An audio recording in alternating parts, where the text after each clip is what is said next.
इसका सगा भाई खुद कह रहा है कि हमारा भाई पागल हो चुका है, ना हम इसको मुसलमान मानते हैं, ना हम अपना भाई मानते हैं। इनकी मदर ने खुद कह दिया है कि ये मेरा बेटा नहीं है, और ये फिर भी कह जा रहा नहीं कि मैं सही हूँ और अच्छे लोग जो होते हैं, सच्चे लोग जो होते हैं वो अकेले होते हैं। तो कोई जाहिल को जाके बताया, अबे कुत्ते, जब करबला की मैदान हुई थी, जंग हुई थी, तो क्या हज़रत इमाम हुसैन, हज़रत इमाम हसन का पूरा ख़ानदान नहीं था, वो अकेले थे? तो पूरा ख़ानदान था। सच्चाई अकेली होती, तू अकेला नहीं है। तू ये बात कर कि तेरे साथ कौन है, अगर तू वाकई इतना सच्चा है तो एक आदमी तो तेरे साथ होगा। RSS के अलावा तू बता तेरे साथ कौन खड़ा हुआ है? और ये एक ड्रामा है। सैयद वसीम रिजवी से हमारा कोई ताल्लुक नहीं है, न उनका भाई छोटा, न मेरी माँ का है, न मेरे भाई का, न मेरी बहन का, किसी का कोई ताल्लुक नहीं है। तो पागल हो गए, मजनून हो गए हैं, वो जो समझ में आते हैं वो करते हैं। न वो नमाज न रोज़ा कुछ करते नहीं, न उनको दीन न इस्लाम से कोई मतलब है, इसलिए वो इस तरह की बातें बोलते हैं। जो दीन और इस्लाम से जुड़ा होता है उसके दिल में खौफ होता है। हमारे भाई, हमारे बीवी, हमारे बच्चे, हमारे रिश्तेदार सब हमको छोड़ के जा रहे हैं, इसलिए हम भी किसी के जाने की कोई परवाह नहीं करते।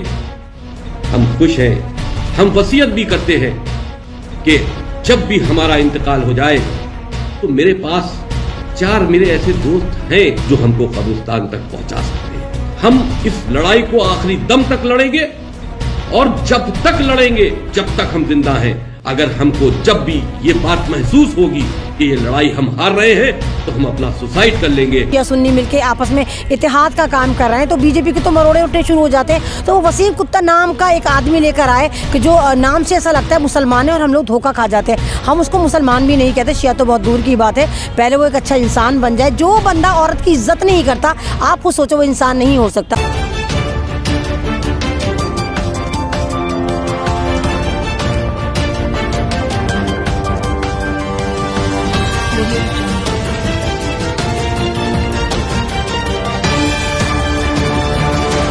आप देख रहे हैं दी नेशंस वॉइस, और इस वक्त हमारे साथ अमन रिजवी हैं जो बात करेंगी वसीम रिजवी के उस बयान पे जिसमें उन्होंने कुरान शरीफ की 26 आयतों को गलत बताया है और वो आतंक को बढ़ावा देने वाली बताया।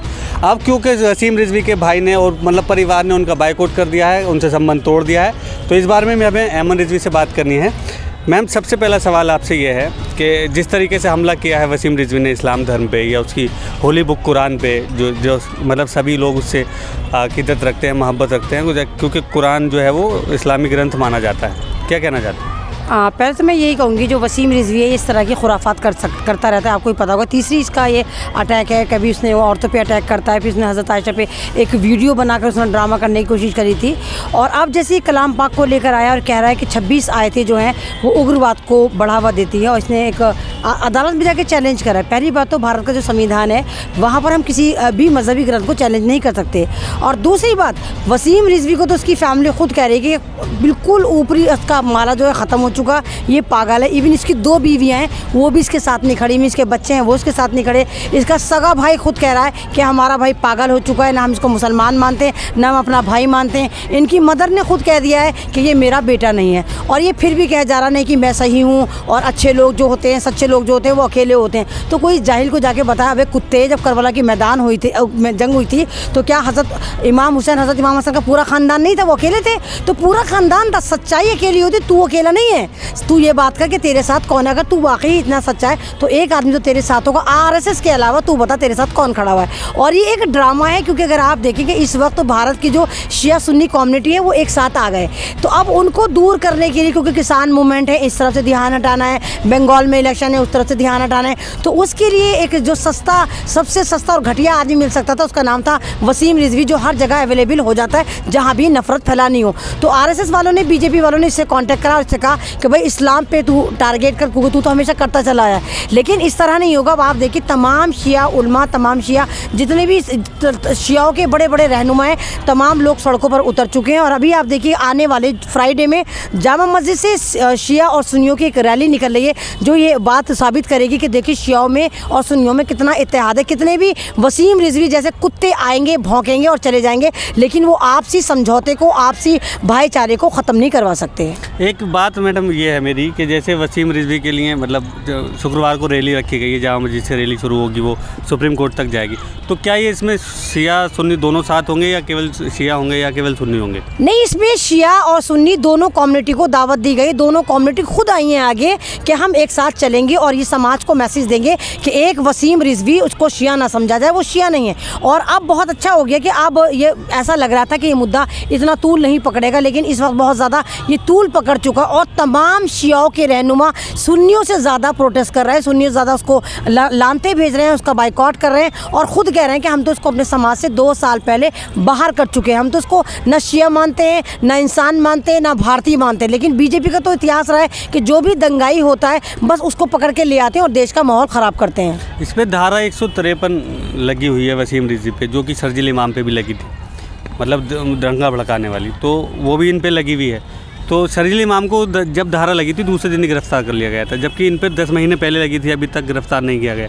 क्या कहना चाहती हैं, सरकार की तरफ से भी छूट है या कि जानबूझ के इसे छोड़ दिया गया कि जाओ भोगो और काटो किसी को जिसको काटना है? भाई ये बीजेपी के लिए काम करता है, तो बीजेपी के लिए कोई दिफाएं थोड़ी होती है, इनके लिए कोई कानून थोड़ी है, तो उल्लंघन करते फिरते हैं। बीजेपी में रेप होते हैं तो कोई सुनवाई नहीं, कत्ल होते हैं कोई सुनवाई नहीं, कोई दंगा भड़काया जाता है कोई सुनवाई नहीं। कपिल मिश्रा, रागनी तिवारी और भी बहुत सारे ऐसे लंबी हाँ, ये उसमें एक वसीम रिजवी भी ऐसा ही है कि ये बीजेपी का ही है, इस पर कितनी दिफाएं लगा दो, इवन ये तो रेप वगैरह भी कर लेगा, इसको बरी कर देंगे।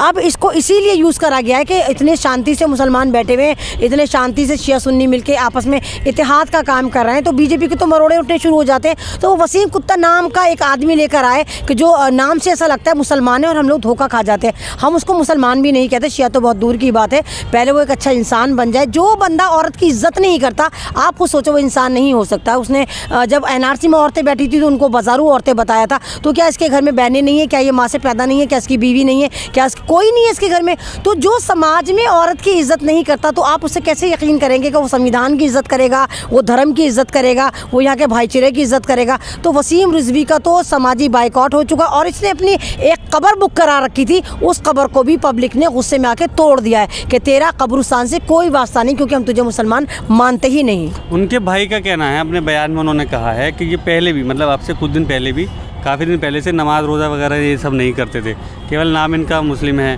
और मतलब शिया वक्फ बोर्ड में जाके बैठ गए थे, तो उससे फ़ायदे उठाए इन्होंने।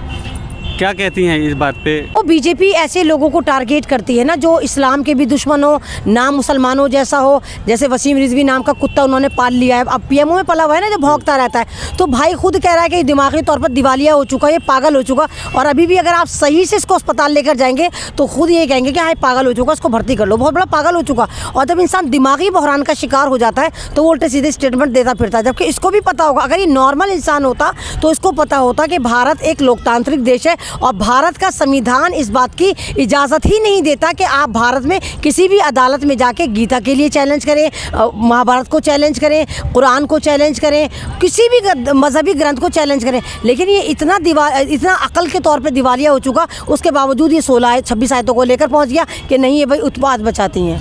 आप जाएंगी शुक्रवार को रैली में या हाँ, महिलाओं का योगदान रहेगा? मैं भी जाऊंगी, महिलाओं का तो मुझे नहीं पता, लेकिन हाँ मैं अमन उस रैली में ज़रूर जाऊंगी। अगर जिंदा बची तो मैं उस रैली में ज़रूर जाऊंगी और मैं पैगाम दूंगी कि अमन का पैगाम है कि आप तमाम लोग एक हो जाएं। और अब जहाँ तक मैं ये वाली बात कह रही हूँ कि हाँ अब वाकई इस चीज़ को शिया सुन्नी से ना जोड़ा जाए, क्योंकि मुझे भी लगता था पहले कि कहीं ना कहीं शिया जो है वो चुप बैठे हुए हैं, कोई नहीं बोल रहा, मैं ही बोल रही हूँ। लेकिन अब मैं देख रही हूँ कि तमाम उलमा जितने भी शियाओं के धर्म गुरु हैं सारे सड़कों पर उतर चुके हैं और सब इस पर लानते भेज रहे हैं, इसको कुत्ता कह रहे हैं, इसको खबीस कह रहे हैं, इस पर इनाम रख रहे हैं, इसकी गर्दन कटाने की बात कर रहे हैं। तो मैं यही कहूँगी कि इसको एक मजहब से जोड़ कर ना देखा जाए, ये एक पॉलिटिकल स्टंट है बीजेपी का, तो और इसका बाइकआउट करा जाए। और आप तमाम लोग जितने भी आ सकते हैं प्लीज़ उस दिन फ्राइडे वाले दिन, कमिंग फ्राइडे में आप जामा मस्जिद पहुँचे, वहाँ से शिया सुन्नी एकता की एक रैली निकाली जा रही है। बहुत बहुत शुक्रिया हमसे बात करने के लिए अमन जी।